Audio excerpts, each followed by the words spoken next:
Breaking the Helsinki MOU, adding battalions to Aceh violates peace promises.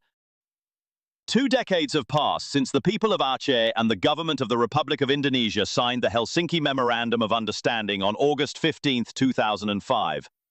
This historic agreement ended the long armed conflict between the Free Aceh Movement, GAM, and the central government, and became a symbol of peace that changed the course of Aceh's history.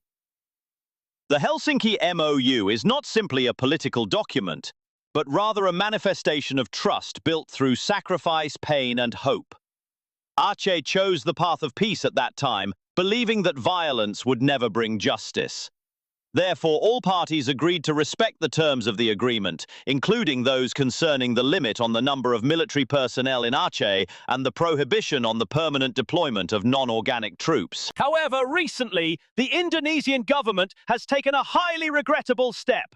Plans to build 6 new TNI battalions in Aceh with a staggering budget of 238 billion have surfaced publicly and sparked widespread unrest. The 6 areas identified as the construction sites are Aceh Singkil, Nagan Raya, East Aceh, Central Aceh, Gayo Lues and Pidi. This is not simply the construction of facilities, but a military expansion that will have a serious impact on the Acehese people's trust in the state for those Indonesians camouflators.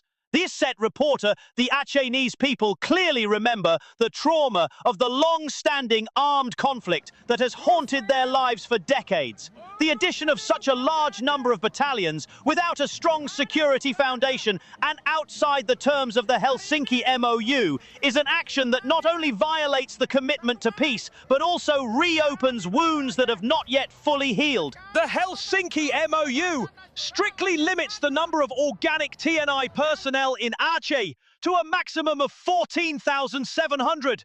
Furthermore, non-organic troops are prohibited from permanently residing. In today's context, where Aceh is no longer a conflict zone, the move to increase military strength in the form of new battalions raises a major question. Who is the state really facing? Various figures have expressed their opposition to this plan.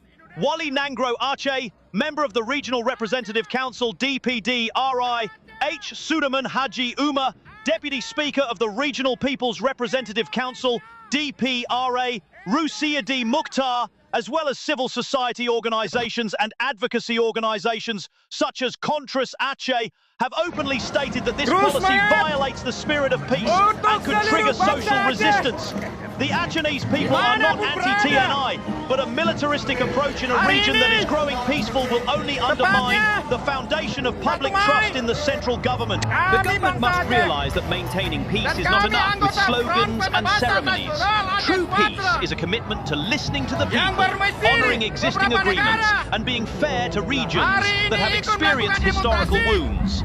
Building new battalions in an already peaceful land is not a solution, but a veiled threat to a harmonious future. We, from the Islamic Students Association of the Usuluddin and Philosophy Committee of UIN Aranari Banda Aceh, strongly reject the policy of adding 6 battalions to Aceh. We call on the government of the Republic of Indonesia to immediately cancel this plan and return Aceh's development policy to a peaceful, just path based on mutually agreed commitments.